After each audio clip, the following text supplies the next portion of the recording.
Hi guys, welcome to my vlog. How are you today? As you can see, I'm at my husband's garage and there's all kinds of mess around. My husband just brought new valuable stuff from his job site, and the push mower we just got from last week, which I featured in my previous video, which takes a lot of the space we have in our garage right now. So our minimalism goal is a struggle. Anyway, let's take to the main course of this video, which is the accident that happened to my husband's sawhorses. He is going to fix it, and we're going to show you how he's going to fix it.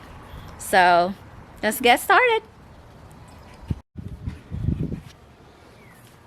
Okay, we're entering my storage container where I keep my material. I had a little accident about a week ago where I have stacked material on these sawhorses. The last load we put on there caused them to fail. If you can see where this piece is broken off here,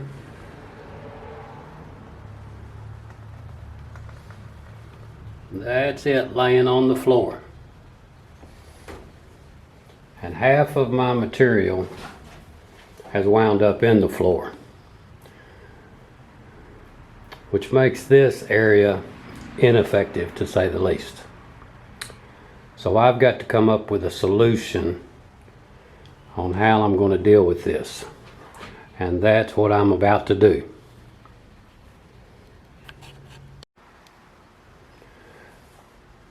I've come into the garage now, the shop, to show you what I've decided to do. I've used these reclaimed 2x4s, and I've made them 27 inches wide to match the dimensions on the sawhorses, which worked out well for me.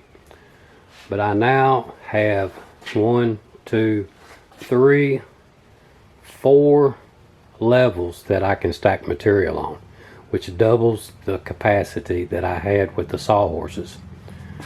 And I anticipate this being much stronger. As you notice, I've used screws here for the assembly, and I've also used glue because I don't want to do this more than once.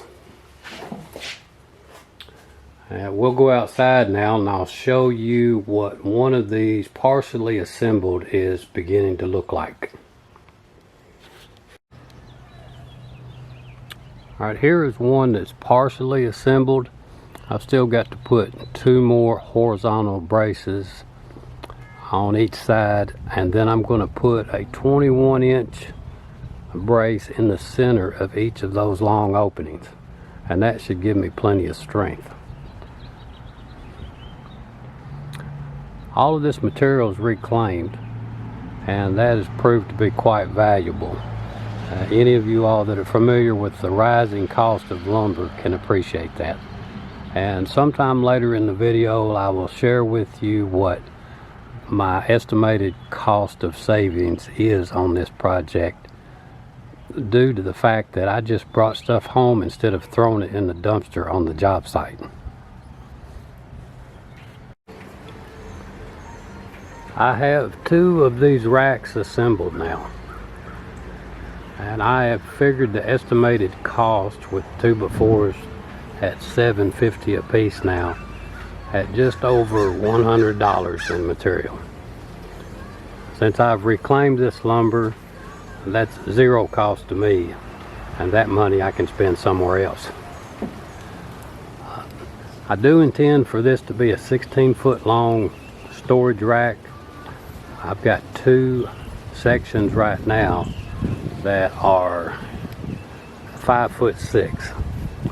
When I assemble them inside the shipping container, I will spread them by 5 feet and connect them with horizontal pieces, and that will save me 4 additional uprights.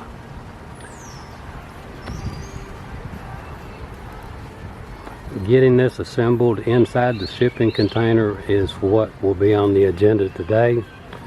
and I'll be back at completion and catch you up on the progress we've made.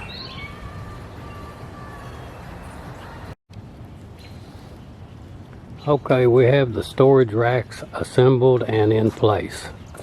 I hope that this camera will adjust to the poor lighting in here.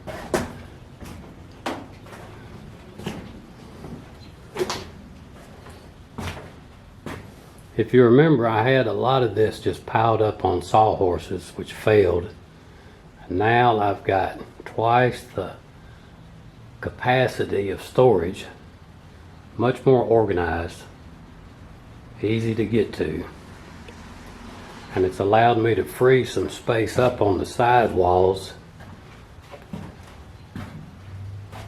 A light should come on here in a second. I've got a motion activated light back here somewhere.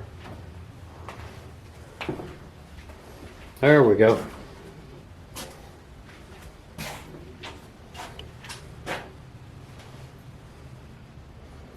Not all of my material was 16 foot long, so that allowed me to put some short stock at the back end, like some of these reclaimed posts.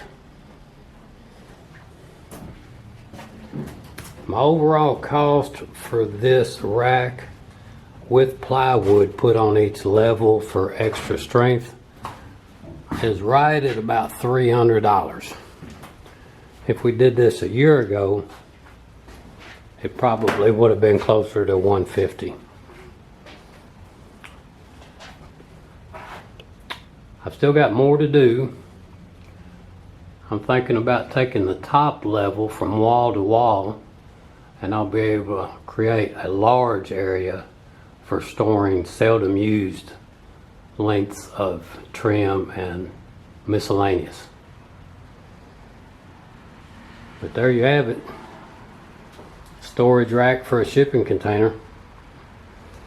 It made it a lot more user friendly.